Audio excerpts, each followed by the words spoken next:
Lho bekakase mbah iki ana sakmene loro, iku iso nemokno maling. Miber. Jenengan miber. Iya, nggawa teko njero sumur iku mang. Mulane menungsa sak donya iki kudu munggah nang pucangan kabeh. Sing diwedeni apa? Mbok menawa besok ana medune Nabi Nuh, gunung pucangan iki timbul. Tapi sing ngerti ku Mbah. Pundi kuburane Gajah Mada? Gak ero gak didongeng. Sing didongeng Mbah. Wong Mbah iki duwe lar. Lar gongso. Napa niku, Mbah? Motone Mbah kemaca-kaca. Ditabrak motone Mbah bongko wong. Petal. Kowe digubak 10 meter. Wet.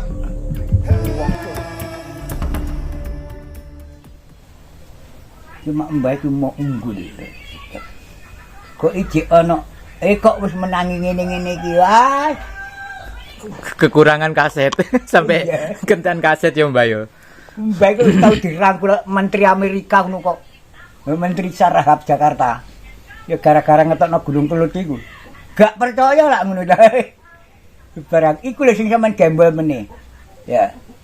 Sampeyan rungokno. Halo, halo, ana gunung bledos, Gunung Kelut. Langsung digapi yo. Mbah dikobarno. Jere nyopet lah ngono anjene wong bek kok kalangan to. Namtokno harga pangan klom pencapir. He iku. Romo medun gunung helikopter ngono. Ana Amerika barang menteri. Mbak ditopi 4 itu. Bawa aja ke Jakarta. Enggak mau saya. Kenaan ini. Mbak kata keputune sing go pinggire pucangan iki.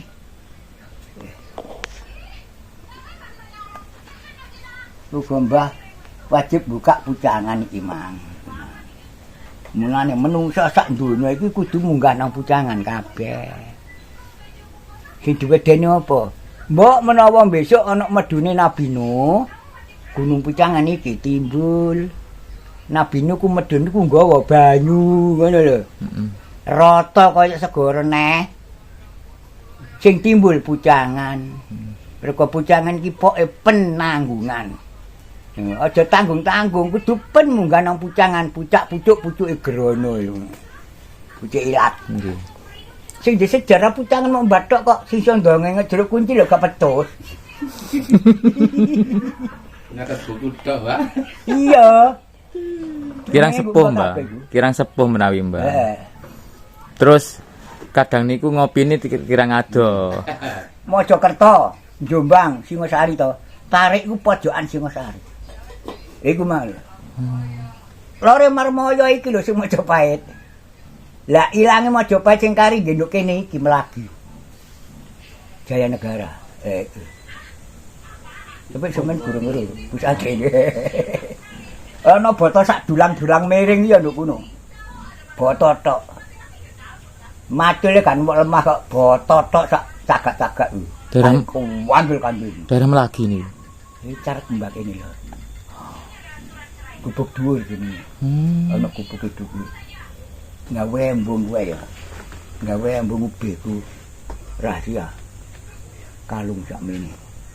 Katu cakar. Nemu, Mbah. Nggih. Tapi sing ruwak, sing kerja pun tok. Nggih. Dirahasiakno.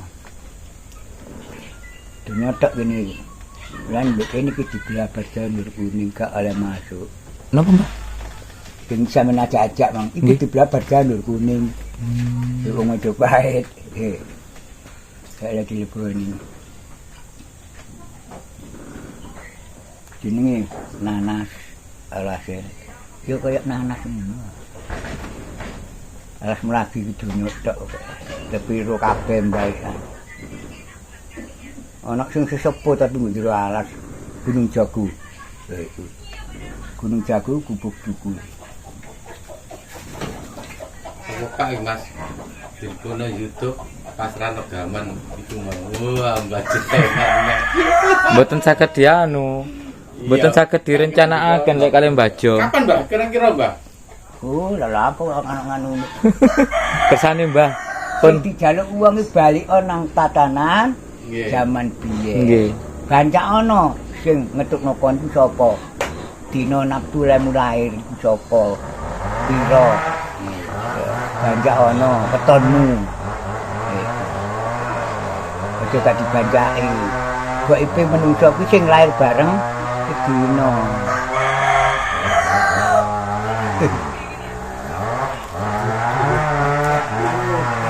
Soale lek dituduhaken palih niku napa tiang-tiang sing tidak bertanggung jawab itu loh ngerusak palihan kan lah gitu kersanipun lebih kepada napa ya dongenge mawon ngoten lho ngoten mawon nggih wong biyen kula kudu nyambut gawe nek anak dhuwit kok itu ki taun piro ya sing duber iku tanah ndi sing duber tanah sing dikoyo tanah Melagi Gunung Ratu gitu Melagi kene mbek Gunung Ratu padha jek Majapahit sing sisih kidul nggih nggih nggih iku lho Wonokaya iku nggone dene masih dikobar-kobarno ke jaman swidak 6 iku wis dikebur ya jaman swidak 6 wis dikebur Wonokaya ditokno masih endi sing dunung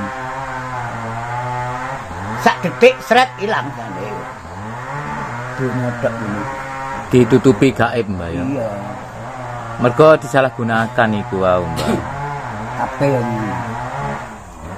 inang prei babakan nggih jadi terus-terusno tatanan iki ditata gede-gede balik belajar dulu maneh sik gak tarung ae ojo seneng gawe tontonan ayo ditata ojo seneng gawe tontonan ayo ditata nggih rahayu rahayu selamat sak dingkapulae Mbah kula ajeng mbikak niki Mbah wonten cerita niki saking rencang duka niku leres napa mboten nggih jenengan niku duka teng Lamongan duka teng pundi niku nate napa nggih nguncalaken tiyang napa miber ngoten lho niku leres napa Mbah iya Mojokerto Cendoro tapi entek kabeh wis ana niku critane diuncalaken tok ngoten nah maksud Calno miber jenengan miber iya nggawa teko njero sumur iku mang jange medun kok njobone desa sikile gambek saiki linu iki gandul wong akeh iku mang Mbah niki ceritane piye niki ceritane kait-kaitane niku ya napa Mbah ceritane kawitane nggih ngipi heeh ngipi kongkon juko apan-apane sing ngepeki pari lho lah gamane mbok meniak ro dhewe tapi mbok kono mbok punden ndoro kono sumur iki ana wulan poso dina Rebo Kliwon iku mbah nyemplung sumur nggawa arek iku dina Rebo Kliwon ayo areke dhewe lho niku nyoto niku nggih nyoto nyemplung sumur sapa sing gambek sakine pengen merono kan nyemplung sumur ndoro nek wani wong ombone kurang meter ya Allah jerone sak penyeluk pol jerone pring loro lho nggih sekitar 40 Mbah ya. 40 meter Mbah baik lho iso medun jeluk nduk ngono ya enak kula gendong tekan jero ngene kaya nganten padahal niku ageng di lari estri niku nate kula praktekno ya gak iso sing situk iki gendong situk nemplek nang sisi situk sing wedok ngerakut bulu sing situk nemplek gak iso gak iso tetep gak iso waktu niku tiang pinten sing sampean ya pundhut aku jen mundhut tiang estri setunggal niku cuma ana tampare tapi tampare mbon kanggo dadi langsung wet ngoten tok mon ya Allah langsung munggah arek iku kula takoni mateni lampu tak tinggal metu dulu lampu itu aja dipateni nggih ngono arek aja memang lampu iku lampu oblek dipateni malih njero sumur iku mang asih ana sing nggawa barang gaib digawa barang gaib wah umok wong kono telung dina gak wani melek kok ndiola dulu kedhi ndiola dulu hebat Dados proso jenengan ngerangkul utawa nggendong lari estri niku wau saking jerone sumur niku wau pun langsung wet ngoten nggih. Wong mburi kuwi sakeh wis ngrobong iku. Memang proso kula. Miber. Uga kok krungu maling-maling ngono lho kumang. Mbah iku nggo njaba gak melok ngono iku. Terus wong kula piyak kula nyemplung ngenceni wong gak isanan. Iya. Ya teko pen iku mang paling. Iku. Ngipi tapi kenyataan iku. Dinane Rebo Kliwon. Bulan poso. Ya Allah, masih ingat betul kejadian ini. Sak nih pasarane Rebo Kliwon bulan poso. Tak kok wong Dora, wong Dora nek mbakku tau gendong wong miber ngono ku. Ro kabeh. Tapi kan YouTube ya. Nggih. 40 meter kedalaman waktu naik ke atas niku jenengan pun mboten gak gitu, wong gandoli pun gak gitu kan. Gayuk mbak kan. Wis gayuk ora kok. Yang gayuk iki terasa mbak iki lho. Sing tengen. Walah. akhirnya selamat, Mbah. Iki selamat kabeh selamat. Gelek ngoten niku. Pedandri tau misa wong gelut ngene kok. Wonten Mbah. Pedandri niku tau misa gelut. Niku piye ceritane, Mbah? Perkarane napa, Mbah? Iku wis tau go YouTube lho iku kandran. Pun perkarane rebutan kontor. Iku. Adi wong ku wis jibrat gede kok. Lah mbak iki teko alas. Yamene kurang sore jam 4. Iku lapo jere gelut lan perkarane rebutan kontor. Asal kula bisa. Asal Dik. Asale wis bisa wong akeh gak ngenekno ngono lho. Heeh. Wong mbak ku pinter. Kula teko kidul wong lak aduk ngulon mbak ngetan wis rupa getih. Niki njero tek set. Iki munggang ya ngene iki itik-itik susu. Petal. Lho koyo digebak 10 meter. Wet. Wong sorak sak lapangan kene. Ya lapangan dander niku sampean lan dander. Takok wong dander tak. Nggih biyen ta lho. Gak teka. Nggih, baca iku tau misan kuno ngene. Pun pasti. Lho, niku maksudipun ingkang sing napa sing cara sing tukaran niku tiang estri berarti. Wong wedok. Wis gembel gede lho. Oh, bacok-bacokan ta, Mbah? Batekan rambut tuh gak gede. Nggih. Wong wedok nis ngono wis duduk umat wong.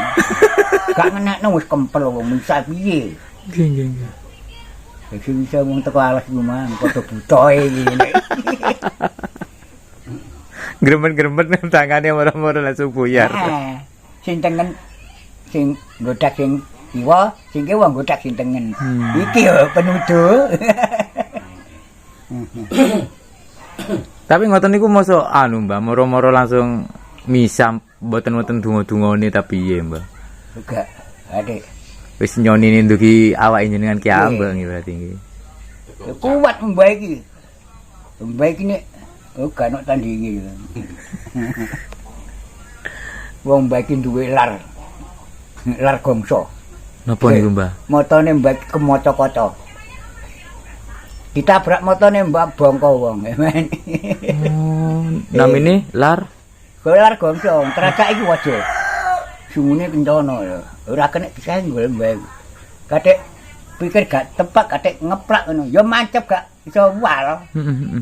Lho ulune iki mang, ulu dom kok.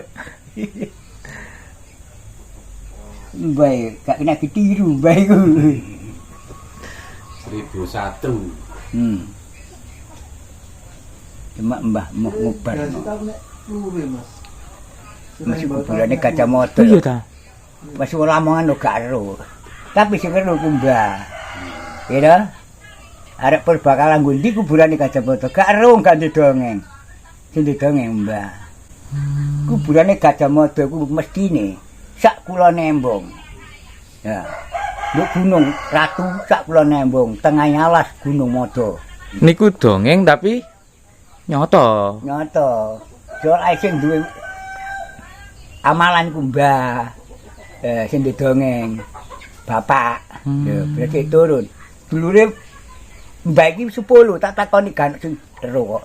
Yo gak dikandani. Namun jenengan sini. Dikandani mok anak barep tok. Kowe nek pengen rubuyutmu. Gelek ono. Sak kulone Gunung Ratu alas Modo nggo tengah alas. Nek ono maesan disujeni.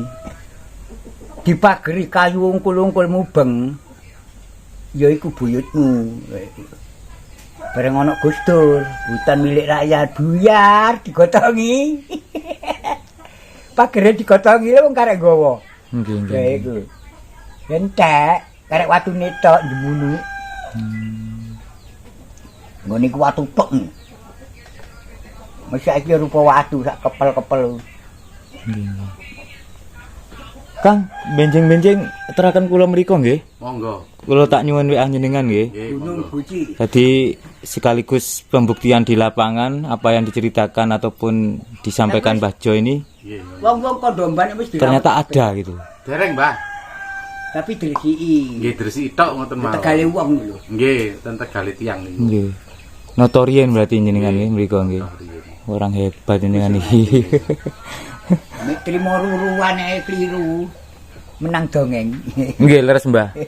Lek dongeng kan pun turun temurun nggih pun ngoten niku ceritane. Watu niku asli blewetan dhewe kan persinggahane ya, bukan makan. Tapi persinggahan. Persinggahane nggih. Rata-rata orang kan gitu. Tempat peristirahatannya ibaratnya gitu nggih. Lah dadine raja iku biyen dadine apa? Gajah Mada. Ya, kekuatannya sak gajah dah. Wonge ya cilik. Ya. Menange biyen niku perang nduk Kabo, Tales sampai Kunden Jatisari iku perang. Wong Majapahit buka cerita swara Sayungbara. Sapa sing ngalano Kebo Ijo mbek Kebo Abang iki didadar berjurit peng-pengan nduk istana Majapahit. Lah Gajah Mada ku nggawa kebo jek nusu. Paham? Heeh.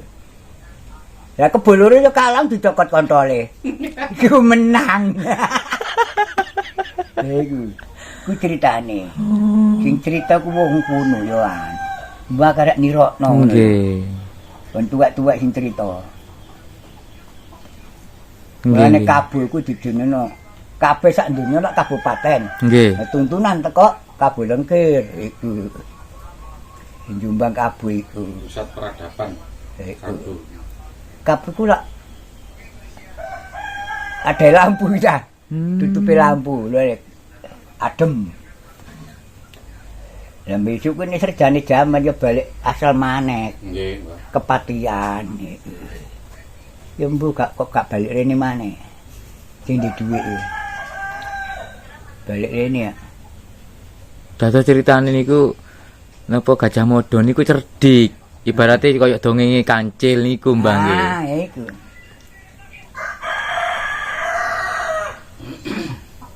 Wong gajah mawon kali semut kok lah ngoten nggih. Dadi desa kene iki sing gawe Gajah Mada kabeh.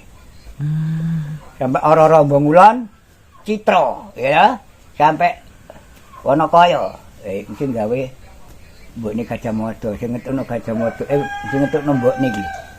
Anu, sinten sing ngetutaken ibuke Nyandong Sari niku sinten? Sinten? Sing Kuburan kali niku Kang? Minyak pangseng malah iku. Minyak pangseng. Minyak pangseng iku. sing nang ndi iku? Sing teng niku Nyandong Sari kan wonten kuburan kali niku. Heeh. Niku terus kan napa sing pembantune Nyandong Sari. Oh, garangan putih. Garangan putih kali Karo sitok iku apa? Candromawa. Candramawa. nggih. Jenenge cancing ku mangke ya. Kancing. Duduk macan duduk kucing. Nah, Oh, cancing. ya darani macan kok cilik, darani kucing kok gede. Iku. Garangan putih sing duwe ya Mbah. Gambange Mbah kene mlaku nggo alas kan ratune garangan putih kan. Ratune kewan ya ngene. Mulai disegani kewan wae iku. Jadi sapi itu ada yang menjaga, ngoten Mbah maksudnya Mbah. Dadong awuk. Dadung awuk, Mulane nek dina Jumat Pahing iku dibancaki. Masih babi sing nggo alas sing ngentekno tandurane gak kepengin dipek tandurane. Bancakno gak no tumpeng. Lho. Anjing surupe tumpeng iku nang Nabi Musa aman. sik Mbah, kalem-kalem Mbah. Niki sing ngrungokaken mboten mudeng Mbah. Niku wau maksudnya dadung awuk niku bangsa napa? Bangsa siluman. Sing ngangon sapi. Namine dadung awuk. Jenenge dadung awuk. pinunggoki sapi, sak tinggal polahe sapi. Mulane menungso iki nek duwe keramat diklumpukno nang punden-punden nang pesarean. Beleh. Pitik, beleh wedhus bancakane sapi ku mang. Kadung ngawuk ngirim kupat lepet nang panggonan. Nggon dilek angon duko nang alas. Iku ambeng kupat lepet. Terus niku wau, babi teng alas piye niku? Babi sing nggo alas sing nek dientekno jagung tanduran tek wong tani nek dientekno babi bancak ana kupat lepet ambeng gawa nang Tegal nang Ororo nang panggonan asupe ambeng tumpeng iku ya nang ngone Dado Ngawuk nang ngone Nabi Musa. Nabi Musa iku sing ngangon babi. Oh, Nabi Nusa. Nabi Musa. Lho. Baru tahu aku. Oh, nggih Mbah. Setiap hari niku hampir ada aja sing komentar niku pundi dalemipun baja lho. Di map niku lho pun kula jelasaken. Kayak pegel ya anggere. Lah nggih. Padepokan Kejawen Jombang niku mepe langsung teng mriki ngoten lho. Ngoten ngantos teng dalan niku pun mboten anu. Mboten kepanggih. Mungkin leres terus emak niku lho lek boten jodoh nggih mboten tutuk. Ono sing kesasar tutuk. Nggih, Pak. Kidul kok. Lah ngono. Sasarno sik. Lek Gunung Kidul nggih mboten kesasar minggat, Mbah. Sampai Gunung Ratu, ya sampai Mantuk. Tunggu alas kene.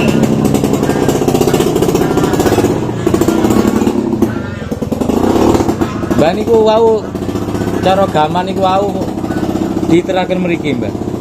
Iya, Kali sing gada. sak peti. Ya Allah, sak peti. Mbah, kula langsung dredeg, Mbah. Maksudnya niku tiang gaib niku, Mbah. Ora ya wong temen atau kok gresik kok. Oh, maringi amanah ibarat nggih. Eh. Boten mampu menawi Mbah nggih. Ya Cara kasarane niku pun batos tuan.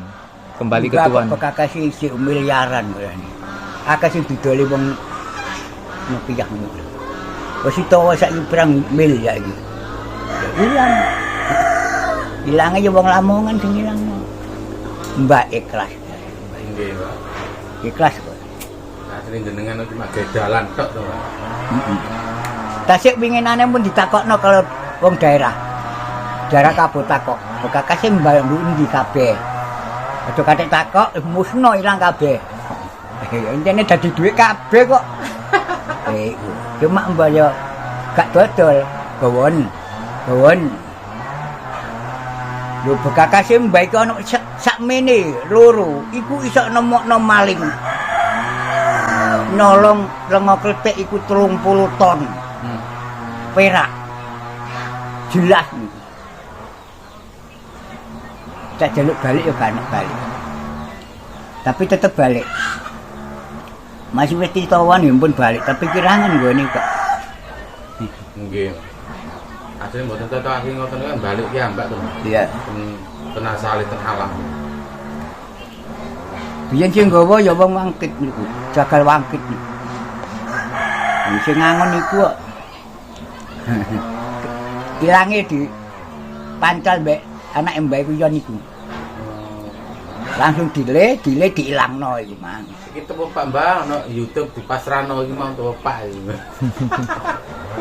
Oh Mbah ndek kono iku Mas, duwe apa pasti jarang pusaka ning baik, barangnya baik itu nek Mojokerto Jombang jarang.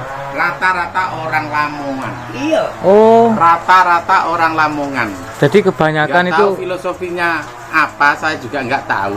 Tapi barang-barangnya Bajo, khususnya barang pegangannya Bajo, beralih tangan kebanyakan ke orang Lamongan.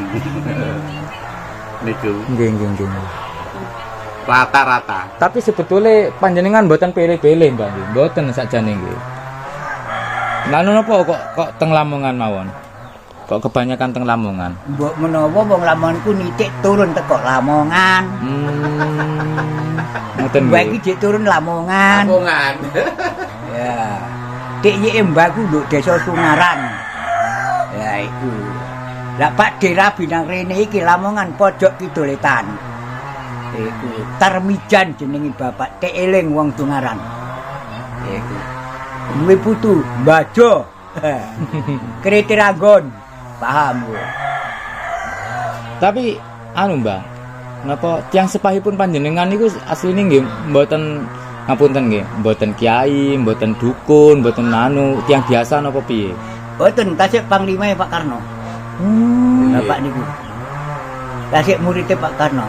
Nggih tentara biyen. Murite. Nggih. Napa bapakku duwe fotone jajar ngene mbek Pak Karno. Wong biyen nak ngono sa. Nggih, nggih. Prajurite. Terus ana jaman Petran digeleki kemendane gak gelem. Sing Mergo bapak anake jenengan. bapak iku akeh, digi rebutan, nang pira duwike. Iya. Kemendane nggo Majasari kok. Biyen. Bapak niki dikongkon ngenyarno neng gathik. Iku ini bakne peti-pet tok. Bedil dipereteli ku. Dibuat nggih gawangan kok.